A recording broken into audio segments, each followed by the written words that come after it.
right, welcome everyone. My name is Sarah Alger. I'm the director of the Russell Museum at Mass General Hospital. Um, Apologies for the inconvenience for the fact that we decided not to have the in-person portion and the associated soft drinks and cheese cubes this evening. Turns out the snow isn't due for another hour or so, but yesterday we decided to make the move just out of caution. A couple of notes before I introduce tonight's speaker. Um, so on March 10th, our next lecturer will be Dr. Robert Goldstein, the Commissioner of the Massachusetts Department of Public Health and a former MGHer, on the history of public health in our state. Be on the lookout soon for that registration link. We will have it in our newsletter and we'll post it to russellmuseum.org and to our Facebook page and on our Eventbrite page. Throughout the presentation, feel free to post questions in the Q&A, and Lucy will field those questions at the end.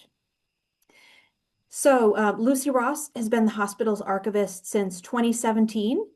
She holds an MLIS with a concentration in archives management from Simmons University here in Boston. And some of you might remember that she gave a lovely talk last year, sort of touring us through the MGH archives and special collections. And that recording is on russellmuseum.org. And with that, I will turn it over to you, Lucy. All right, well, thank you, Sarah. So a little bit about the topic of this talk. Grace Whiting Myers presided over the MGH's Treadwell Library for nearly 30 years at the turn of the 20th century. She founded the profession of medical records librarianship, began the first training program and professional association in the field, and trained many librarians at MGH and beyond, earning the title of Fairy Godmother from her colleagues. I'll be showing you the story of the evolution of medical record keeping through the lens of Myers's career and legacy. And I'll start this presentation with a quote from an obituary for Grace Whiting Myers, written by MGH then director Nathaniel Faxon.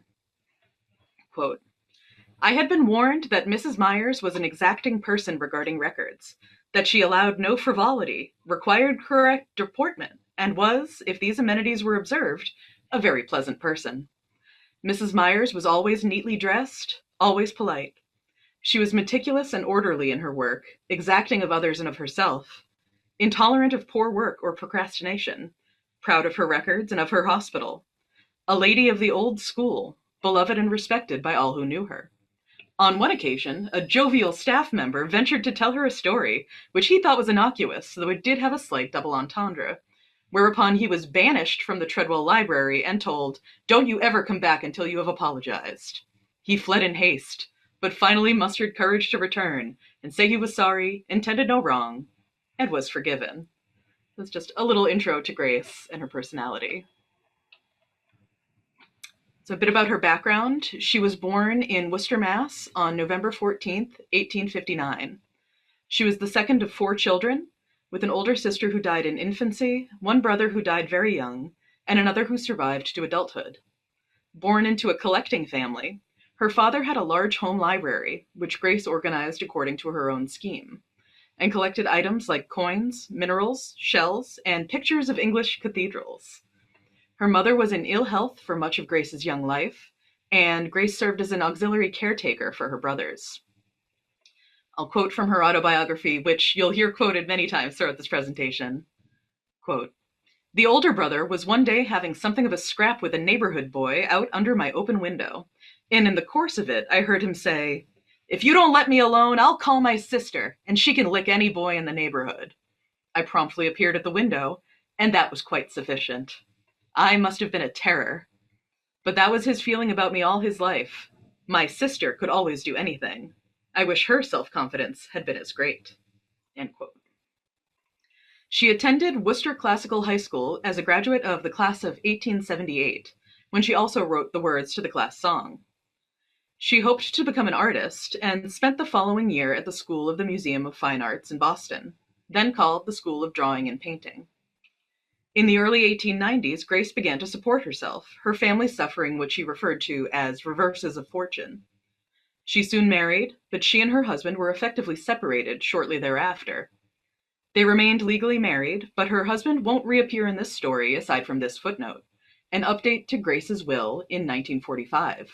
Quote, I have intentionally omitted from this will any provision for my husband George Francis Myers, whom I have not seen and who has not contributed to my support for nearly 50 years. I do not wish him to share in any part of my estate. She took up various temporary jobs, including one fortuitous one, organizing the private library of a trustee of MGH. She was hired with the title of assistant librarian, the librarian then being a role held by the chair of the library committee, at the time, Dr. Arthur Cabot. I'll back up a little bit here and give a bit of context about the history and state of medical records at MGH as of the time of Grace's start date in 1897. Clinical record keeping began at MGH on the admission of its first patient on September 3, 1821. In the beginning, records were kept in large folio volumes by the visiting physician and the visiting surgeon, what would today be called Chief of Medicine and Surgery, respectively, with ink made in the hospital. In 1830, the records were placed in the charge of the apothecary, which would be called the pharmacist today, who seemed to pick up all the odd responsibilities that the board could think of. In 1841, a special committee was appointed to see that records were carefully preserved, and from 1839 to 1855, all records were indexed in huge volumes by a physician especially appointed to the task. The writing of them became the duty of the house physicians and surgeons, and later, in 1851, of the house pupils. These positions would be the equivalent to today's residents and interns. In 1857, the head of the library committee became directly responsible for the care of the records. A pupil was obliged to have all his records fully completed before he might receive his diploma at the end of his term of service. In 1896, the pathological laboratory was established under the care of Dr. J. Homer Wright, and it quickly became intimately associated with the record room, because pathology was the department giving the final word concerning a diagnosis, and reports from the laboratory were immediately sent to the record room to be filed with their respective case histories. Out of this combination grew the famous clinical pathological conferences of Dr. Richard C. Cabot, also called the CPCs, and they continue to this day as the case records of the MGH, published monthly in the New England Journal of Medicine. Now that we've got the lay of the land of medical records of the period, I'll speak to the history of the Treadwell Library. In 1847, the members of the visiting staff began to realize the importance of having medical books close at hand for ready reference in connection with patients, and a small medical library was started with the purchase of a few standard works on medicine and surgery, and a subscription to periodicals such as the Boston Medical and Surgical Journal, American Journal of Medical Sciences, The Lancet, and a few others. 11 years later, the library of Dr. John G. Treadwell of Salem, Mass., numbering some 2,500 volumes, was received as a bequest, together with a small fund providing for its care. The donation contained some rare and valuable books and the best medical and surgical literature of the day. With this bequest, combined with the existing medical library resources, the Treadwell Library came into existence, and a suitable room was prepared for it. In time, the library became indispensable to the hospital staff. Dr. Benjamin S. Shaw, the then resident physician of the hospital, today this position would be president or director of the hospital, became its first guardian and librarian. He classified and numbered the books and made the first card catalog for the library. He collected and had bound all the available annual reports of the hospital from its beginning, and also gathered together many publications relating to its history and had them bound. In 1893, the library was moved to the second floor of the original hospital building, called the Bullfinch after its architect.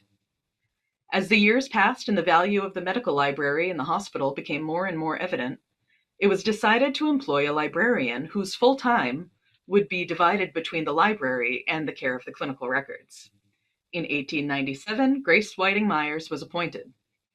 The library then contained 4,872 volumes, and 28 periodicals were regularly received. The use of the books was confined exclusively to the medical and surgical staff, and no one else ever dared enter the room. Gradually, more liberty was allowed, and house officers were permitted to use the library on afternoons after the last staff member had left. As the cataloging of records progressed, making clinical histories more available, study and research began in earnest, and the library became a busy place at all times. House officers were as free as their superiors to come and go, and the shelves were full to overflowing, with books and records reaching literally from attic to basement. I said earlier that the hospital at that time had the record of every house patient since its opening, but it's not clear just where they were kept in the early days.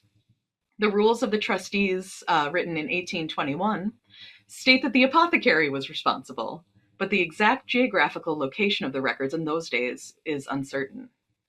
The medical library that became the Treadwell was in existence in 1847, and the librarian was charged with the care of the records. Between this and other notes from the period, it seems safe to assume that the records, either from the first or beginning soon after, were kept with the books of the medical, later Treadwell, library. In any case, records were certainly on display in the Treadwell at the time of its move to the second floor of the Bullfinch in 1893. So we come again to Grace's introduction to life at the Treadwell Library. She was appointed assistant librarian in the autumn of 1897, assuming she was to care for the library of medical texts. A few weeks into her tenure, she was informed that she was also meant to care for what were simply termed the records, which is to say the medical and surgical volumes gracing the shelves. She enjoyed the work from the start, though was initially stymied by the medical vocabulary. Quoting from her autobiography, "I felt as if I had embarked on a real voyage, and my first question was, how am I ever going to steer my ship among all these islands with their long names of Greek and Latin origin?" Fortunately, with the medical library right at hand, there was ample opportunity for study. She began the work of arranging and classifying the books according to the still relatively new Dewey Decimal System, first published in 1876. The house staff were initially incensed that they could no longer find the volumes that they used to navigate to by habit. But in time, there was widespread acknowledgement of the superiority of the classified arrangement. An anecdote from this period that resonates all too well with me: it was at the time customary for the house staff to hold evening meetings in the main room of the library, followed by supper. This was already a thorn in Grace's side due to needing to clear the large central table of its many periodicals and replace them by opening time the next morning. But staff were also accustomed to treating the library like their living room. One morning, Grace found an entire shelf of tastefully bound books spattered with salad dressing.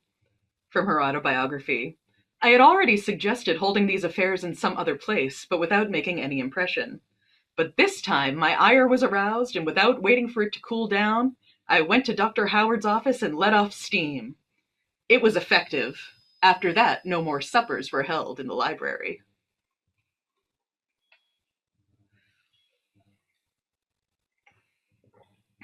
When she began, she was placed in charge of what was called the relics room of the hospital, which was a collection of artifacts dating from the early days of the hospital's history, and, crucially, the first successful demonstration of ether for surgical anesthesia, one of our historical claims to fame.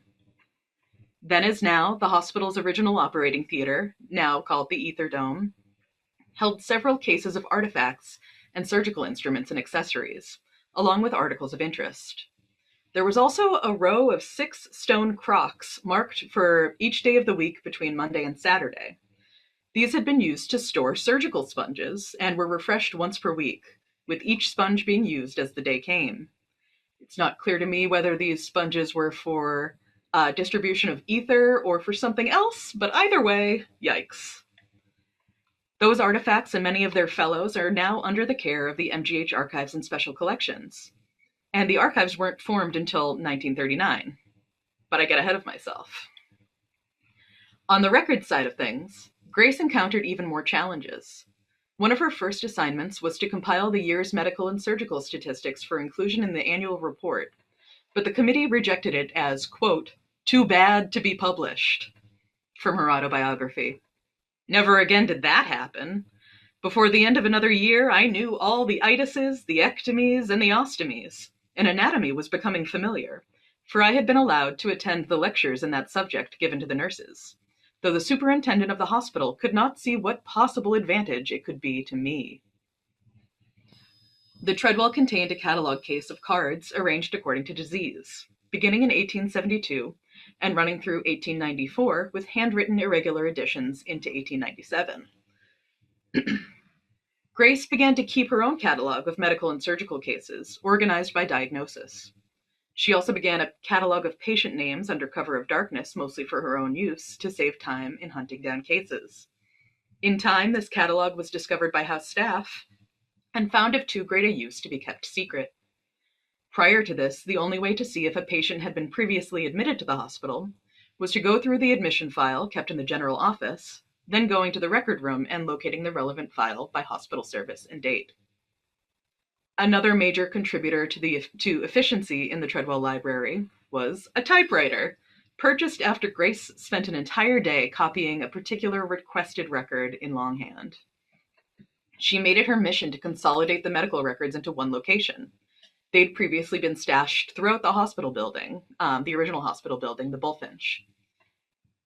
Quoting from her autobiography, "As the volumes became too numerous to file in one room, they were stored in various safe places in different parts of the Bullfinch. Some were in an attic room, some in a dark closet under a stairway, some in a vault under the front steps, all perfectly safe, but absolutely inaccessible." That vault, incidentally, later became the site of the MGH's first X-ray equipment, operated and mastered by, once again, the hospital's apothecary. After much consternation and work, volumes were gathered together in one place and remediated of mold and mildew. According to Grace, despite some creative numbering choices on the spines of the bound volumes, not a record was missing from 1821 to that date. She began to study the care of records at other institutions like Boston City Hospital and the Bellevue in New York. And she was quickly rewarded for her hard work in classifying and organizing the medical records. From her autobiography, "During my first year, and as I was gradually learning the value of my work to the medical staff, one of the surgeons came into my office and said, 'Suppose you could find a record for me.' I thought I could at least try, and asked for information. 'Well,' said he, 'her name was Mary, and I took a cyst of the ovary out of her that weighed about 30 pounds, and that's all I can tell you about her.' I agreed to hunt, and he agreed to come back later and see what luck I'd had. I went to the old catalog, found ovary, and under that cyst. Then I copied references to all the Marys and went back to the record room. At last I found one that seemed to fit the requirements and had on it the name of the right surgeon. There were others, too, which had possibilities.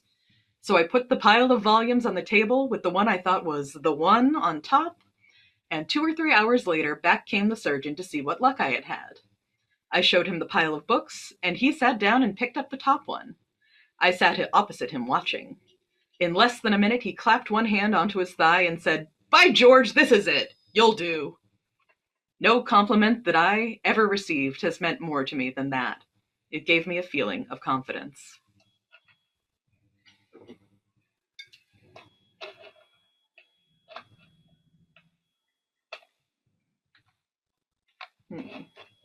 Having some trouble. There we go. In 1898, the Spanish-American War began, and MGH played a part in treating the sick and wounded soldiers. Many were suffering from malaria and typhoid fever, and tent wards were erected on the lawn of the Bullfinch building, seen here, both to make room for the extra beds needed and to provide the ventilation that was deemed to be most helpful to these patients. Records of these cases were kept in a separate volume, summarized and provided to the government at the conclusion of the war. Though it was arduous work, it provided Grace with valuable experience that she'd need at the outbreak of World War I. A couple of other notable events of her early years at the Treadwell include early in her tenure when she was invited to join the Association of Medical Librarians, organized by the eminent Dr. William Osler and headquartered in Baltimore. Grace was actually already familiar with the good doctor, as he was a lifelong friend and longtime neighbor of her sister-in-law.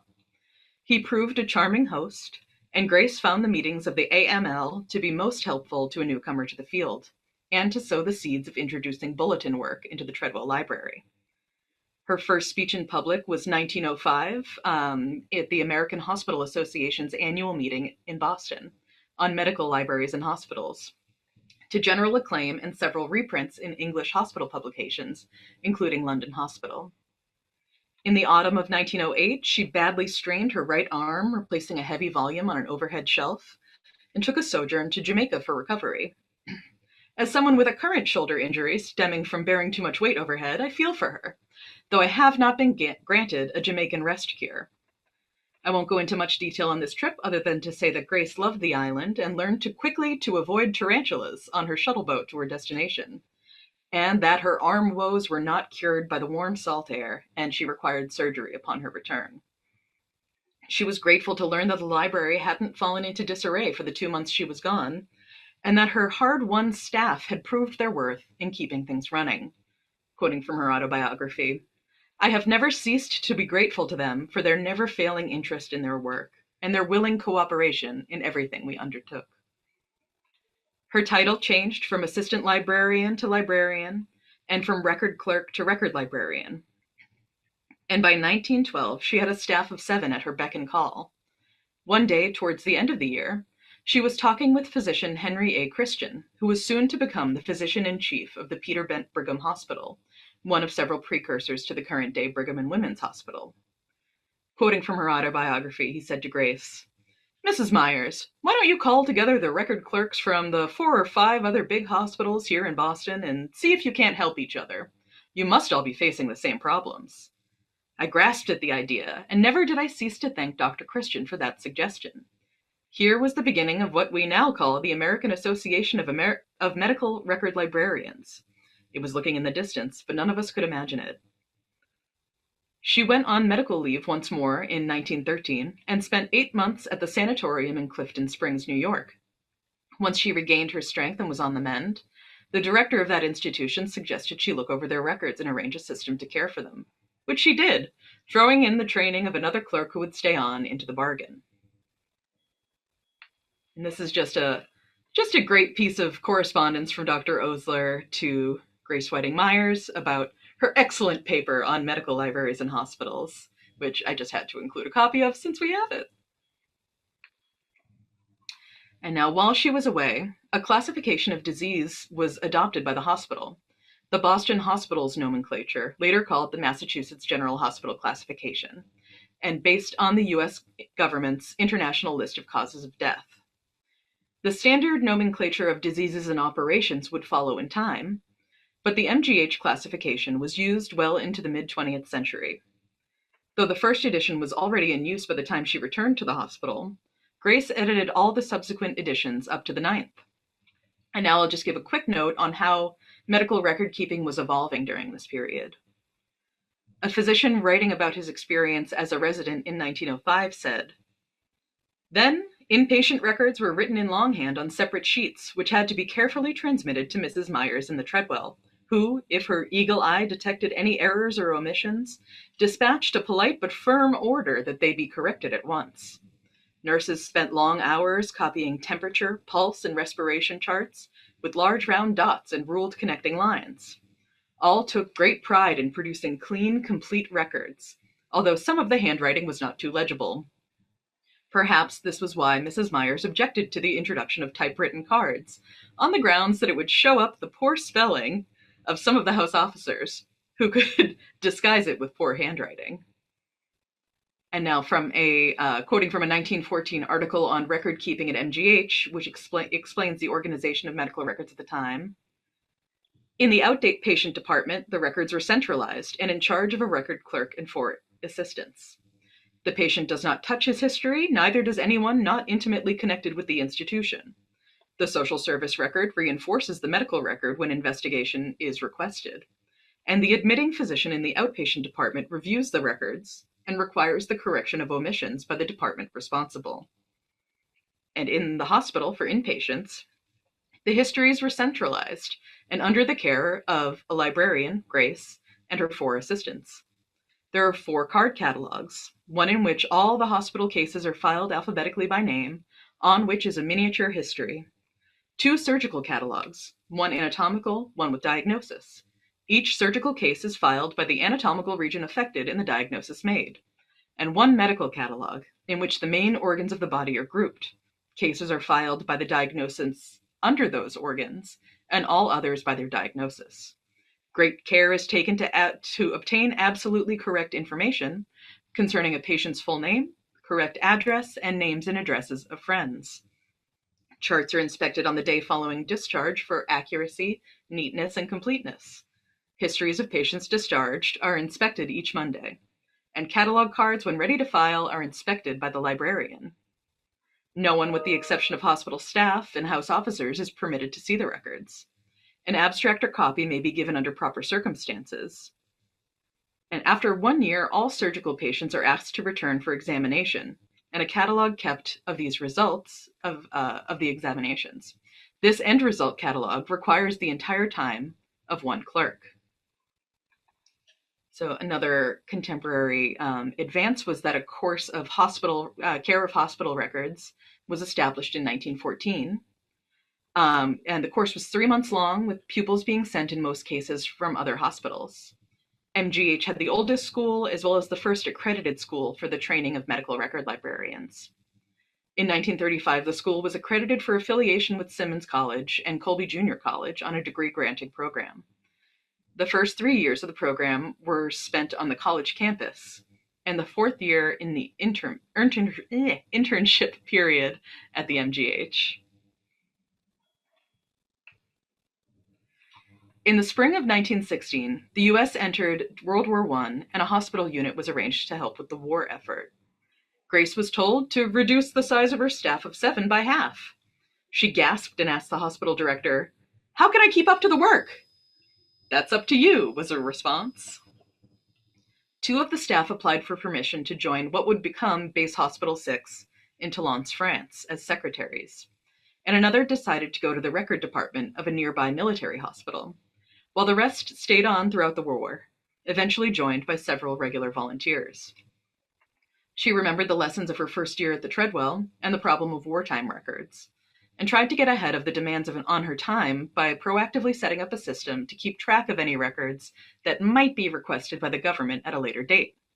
We have a pretty solid record of what she thought helped and didn't, as she wrote an article about medical librarianship in times of war, just prior to the U.S.'s entry into World War II, in the hopes of helping other professionals grapple with new and extraordinary demands.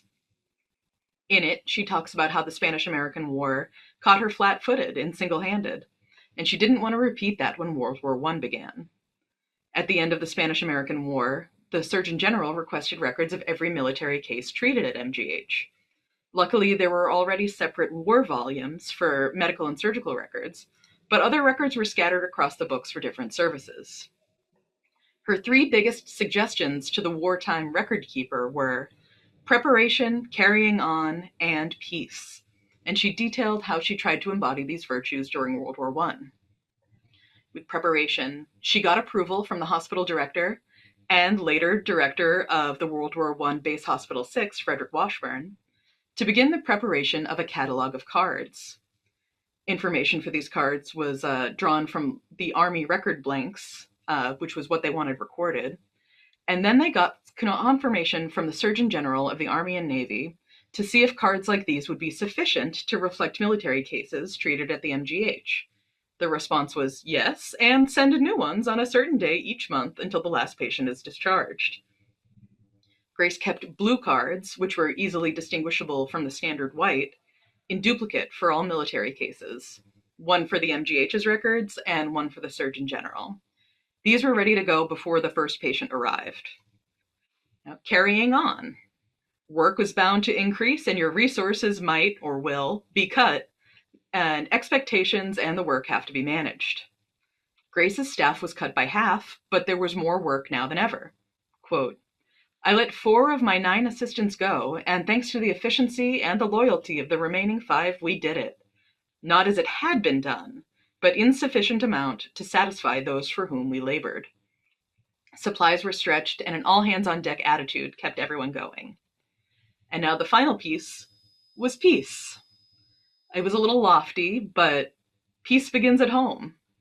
And operations require unselfishness and the smooth operations that you do have control over to give what you can to help the greater effort.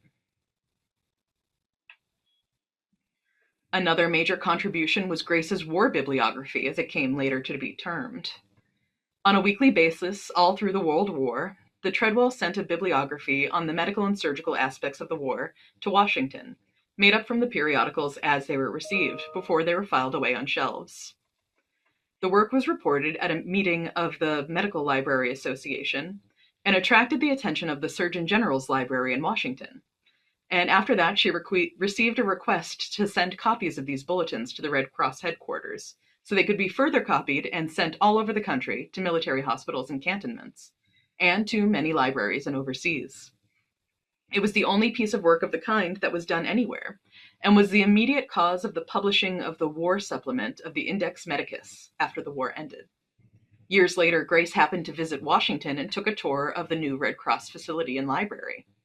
As she was leaving, her tour guide showed her a volume of the entire collected war bibliography, bound and saved, in her words, for keeps. She took great pride in this compendium and felt that she had truly helped the war effort in the best way she knew how. Lastly, the Treadwell kept a catalog of every member of the hospital family who was in service. By the end of the war, they each had a complete, concise report on the activities and whereabouts of each person. And after the war, the Treadwell became the place to display memorials to those who had served, and gradually things at the hospital returned to relative normalcy.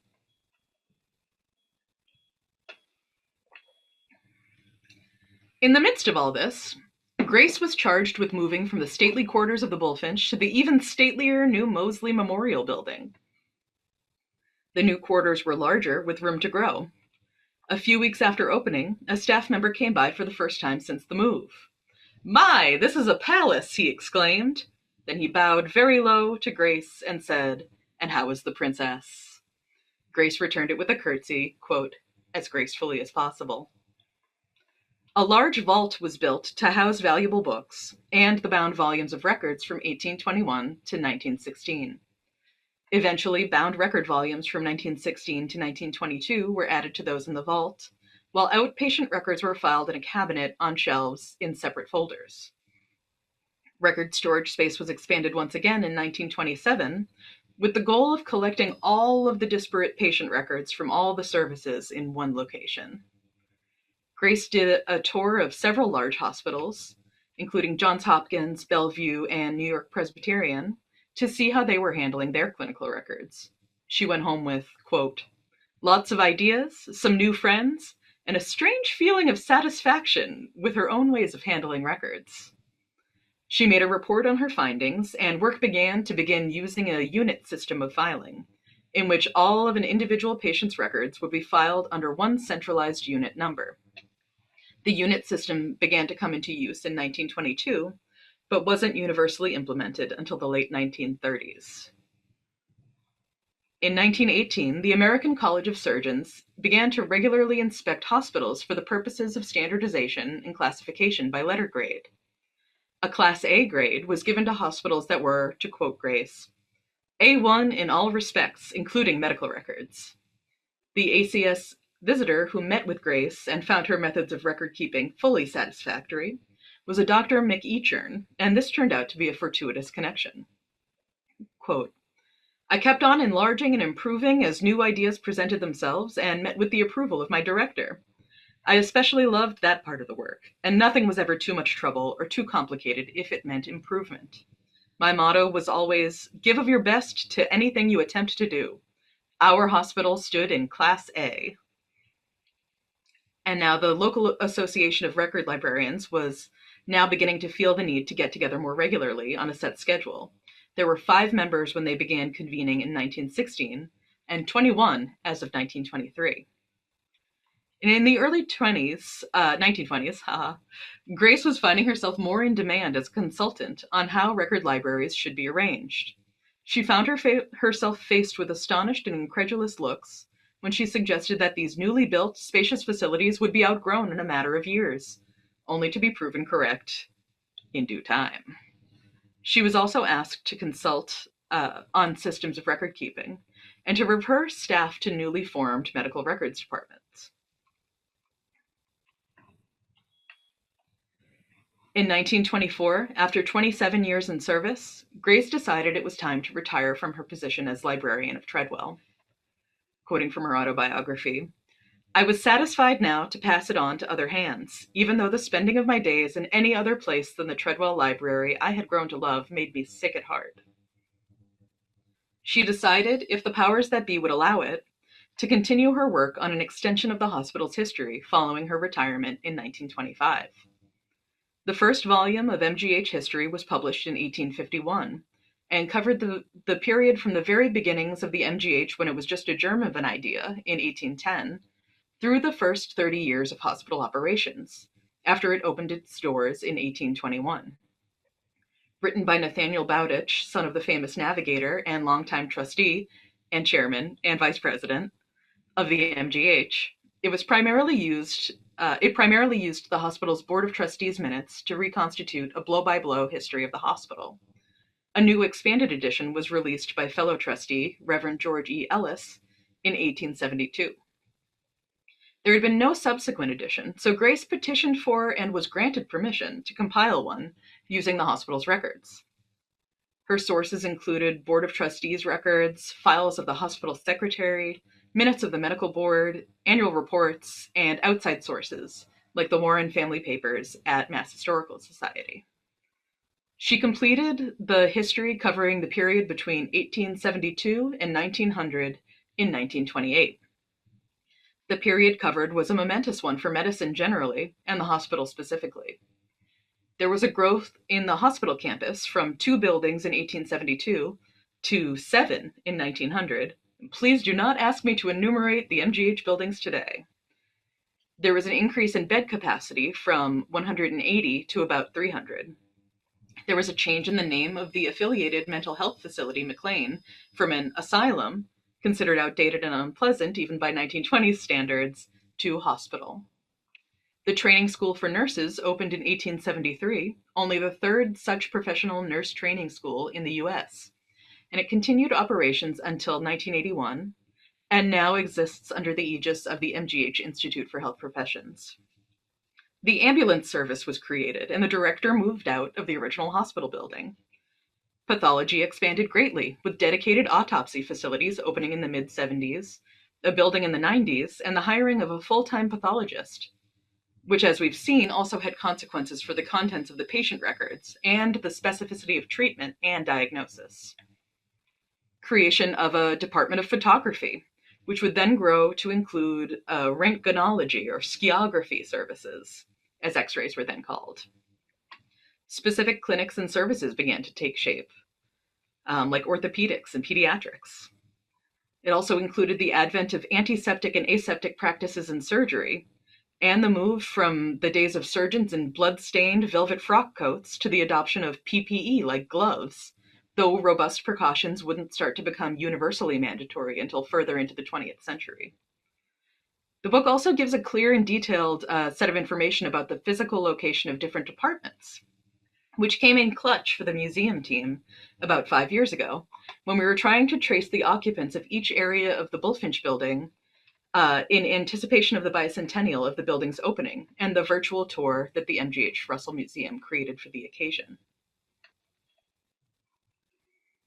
My favorite bit of correspondence about her book is really more of an assessment of her character and her work in general. From a letter from Dr. Richard C. Cabot, co-founder of the MGH Social Service and the aforementioned clinico-pathological conferences, both of which began during Grace's tenure. It is easy to be pleasant if one is not strict, and easy to be strict if one is not pleasant. But you have the distinction of uniting these 2 essential qualities, so fine when they are married to each other, so weak without each other. You have raised and maintained our standard of records, and thereby you have done one of the greatest services that can be done for the work of a hospital staff, and so for the whole institution. For this you needed to not only be faithful but strict, but you have always helped to maintain another great standard in the hospital, the standard of courtesy and good humor and good manners. Because I too have cared very much for these 2 standards, technical and cultural, I feel grateful to you as I look back on all that you have done for us and with us. Beyond the respect that your fine work commands in all who have known you, there is with all who have known you long a real affection. A crucial source for the next volume of history, authored by Frederick Washburn and released in 1940, was a humble notebook kept by Grace from 1903 to 1930, which she called her hospital diary. This book records notable changes in hospital life with a more personal touch than those recorded by more official records. At the bottom here, you can see a note abdicating the blame for shoddily addressed invitations is one such personal note. And this also wasn't the last time that Grace dabbled in MGH history, because in 1948, she completed an index to that previous volume of MGH history, authored by Bowditch and expanded in 1872 by the Reverend Ellis. I personally use this index on the majority of my working days to fact-check specifics of the hospital's early years and the advent of anesthesia. And I can't imagine the first 75 years of that book's unindexed existence. Here are 2 bits of praise from the MGH librarian and archivist at the time of its release, and I can see they were just as happy to have it then as I am today.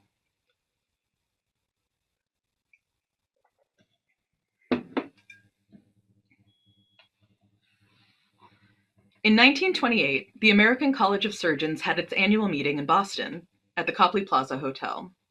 Dr. Malcolm McEachern, then Director of Hospital Activities for ACS, requested that Grace assist him with a convening of medical records workers from across the country to organize a special section on records. Grace knew her colleagues in the Boston ARL would be thrilled, and her network of medical records professionals activated to set the program for the conference. Over 90 record workers accepted the invitation to attend, and meetings were full to capacity throughout the conference. On the last afternoon of the conference, quoting from her autobiography, "I remember it was a very warm day, and the windows were thrown wide open. Right in the midst of the proceedings, the fire department went flying by, bells clanging, boys shouting, the sound of running feet, all the usual commotion of such an occasion was to be heard. It was a sort of final applause for our performance. We had to stop short for a moment. When quiet was once more restored, the proposition was made that we form a countrywide association then and there, and that we come together once a year for meetings, such as the one just concluded. Before we knew it, we had become the Association of Record Librarians of North America. The name was changed to the American Association of Medical Records Librarians in 1938, then the American Medical Records Association in 1970, and finally, the American Health Information Management Association, or AHIMA, in 1991. The first annual meeting of the AAMRL in Chicago, Grace was president and lightly terrified, but took heart in the spirit of shared work and the few familiar faces she spotted in the audience. In about 1930, members of the local group agreed it was time to form a state association, with Eastern, Central, and Western branches that would come together once a year, the Massachusetts State Association of Record Librarians, now called MAHIMA. Grace was once again elected to be the first president of that association, serving until 1933. Quoting from her autobiography, "I, as, quote, honorary president for life, have long ceased to figure as an active member, though never have I ceased to figure as an interested one in all that pertains to its life and growth. Am I not a fairy godmother? My interest in it all has never flagged. How could it? I do not know who gave me the name of fairy godmother, but it is the dearest one I ever had." So this is the first, on the screen, the first reference that I could find to referring to her as a fairy godmother, though it does appear consistently in the records of her collection.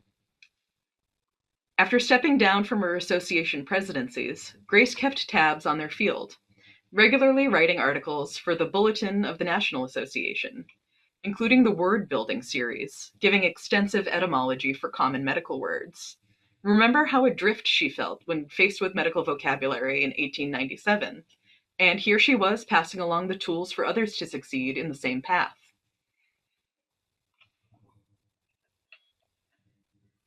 In her later years, she took up work at St. Luke's Church in Allston, teaching Sunday school for children and Bible study for adults, and later writing many articles based on the subjects being taught, along with a history of the parish in 1934. In 1948, she published a brief autobiography at the behest of her friends in the association, many quotes from which you've heard today.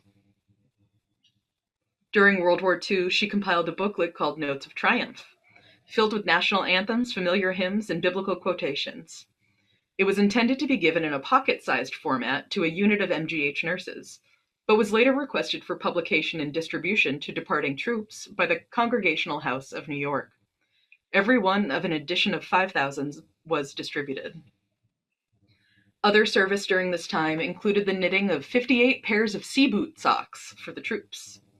After the war's end, Grace continued knitting for children in need. And now I'll give a very brief note on historical medical records and medical records at the MGH post-Myers. So though nearly all house admissions of an individual were collected in one folder in the 1930s, it was still possible for a patient to have an outpatient record, a Baker Memorial record, a Phillips House record, and an Ioneer Infirmary record, entirely separate from their general hospital record.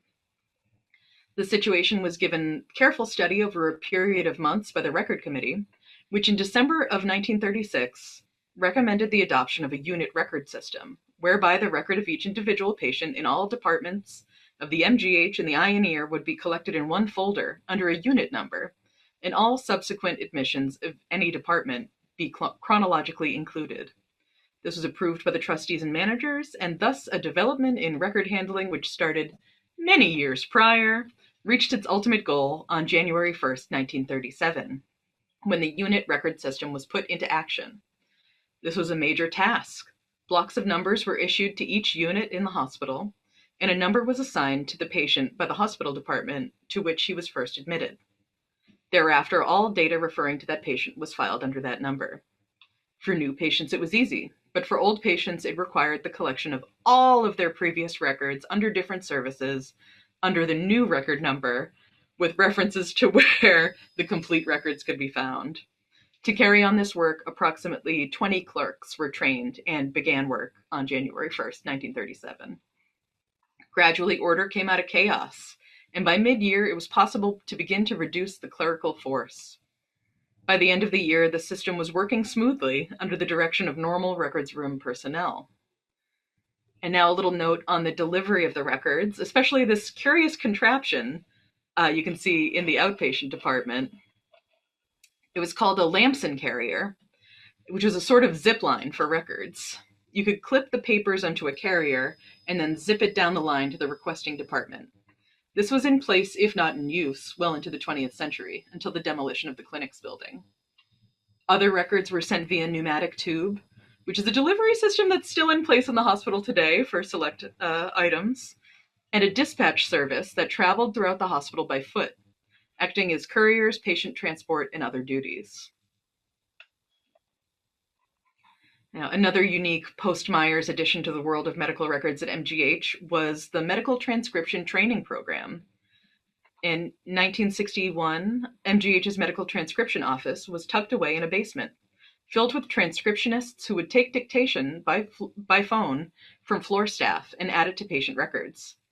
Participants in the medical transcription program would spend 1 year in training, 1 year in active service, and would then be considered ready to fly the nest and take transcription work elsewhere and make room for the next batch of would-be transcriptionists. A former pupil recently donated these photos and notebook, which document her transcriptionist cohort and a concise list of the frequently used words, and crucially, in an era before spell check, their proper spelling. And another interesting historical note is that a computer programming language called Massachusetts General Hospital Utility Multi-Programming System, commonly referred to as MUMPS, was created by Octo Barnett and colleagues in the MGH Laboratory of Computer Science in the mid-1960s. This language allowed for the storage and processing of large volumes of medical information, which had not been possible before. This language came to be used worldwide, not only in healthcare, but also in finance. The MGH Hematology Laboratory was said to be one of the first, if not the first, MGH lab to be computerized. Mumps enabled the electronic processing of laboratory tests. Mumps programming, sometimes just called M to sound less diseasy, is still used on the database side of modern electronic record systems like Epic. At the current day, and since the early mid 1990s, records are kept at the hospital system level, so at MGB versus MGH. I'll close with two quotes from Grace. The first from an article written in 1933 about the previous 100 years of medical record keeping. Quote, "The old records are written in ink that was made at the hospital, and which has never faded in all these decades, and there is no difficulty in reading the handwriting, in spite of old-fashioned S's. There was plenty of time to do things well. How will it be with our work in 2033? In our typewritten records, for instance, are we always careful that our ribbons are in good condition and not worn? A clerk who is doing this part of the work does not know the importance of this point unless the head of the record department takes pains to explain it. What sort of records will there be in 2033 when none of us is here to know? I believe they will grow in accordance with the foundation of which we of today are laying.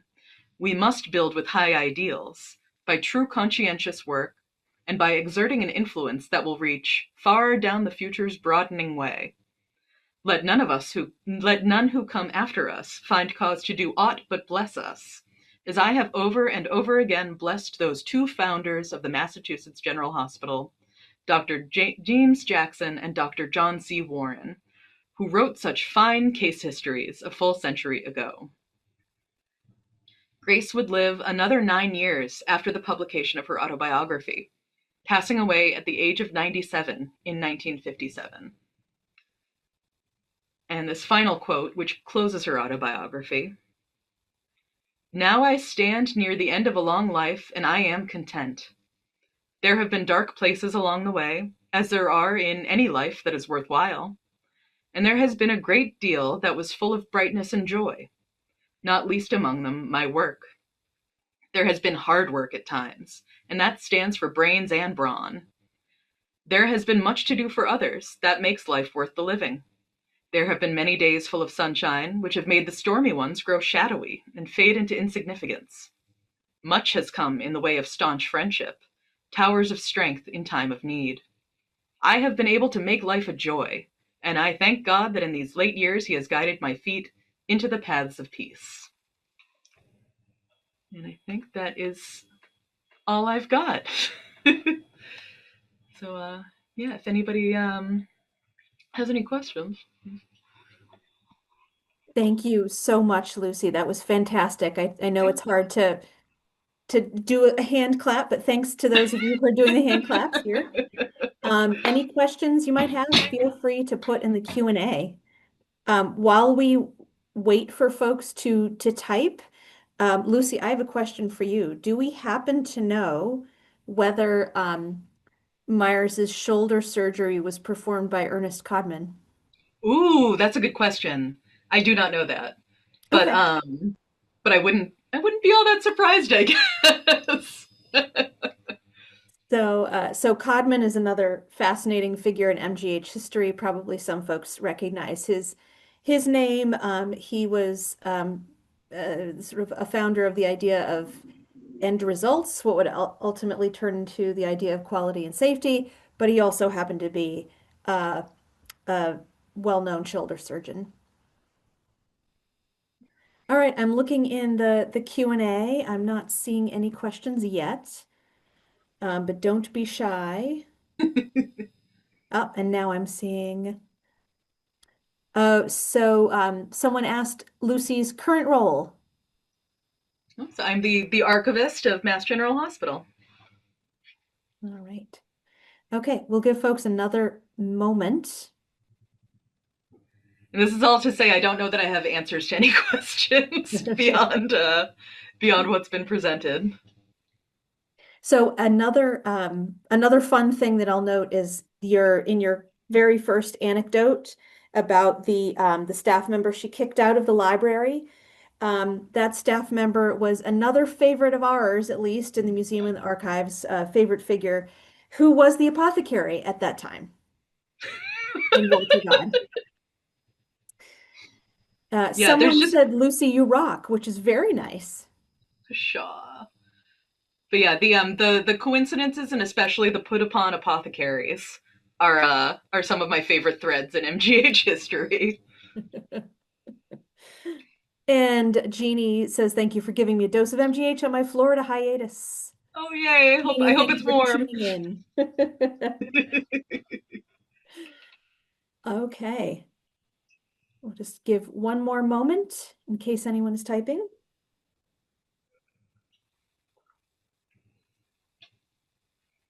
And also, I was just Okay. gazing out my window. It has yet to begin snowing. Well, Murphy's Law really did kick in. Such is life. Such is life. And you got a thank you from a Treadwell Library colleague. Thank you, Oh, Stephanie. thank you, Stephanie. All right. Well, with that, I think maybe we'll close. I will say, for those who missed Lucy's presentation, Oh, sorry, sorry about that. Feel free to find the recording of that on the russellmuseum.org. Um, and also the recording from tonight should appear on our website by early next week. So thank you again, Lucy, and thanks everyone for joining. all right. Yeah, thank you for the opportunity to present. And I should note that this was first put together for the that successor to the local Association of Record Librarians, which is today called Mahima. Last year for their, I believe it was the 90th anniversary of the forming of the group.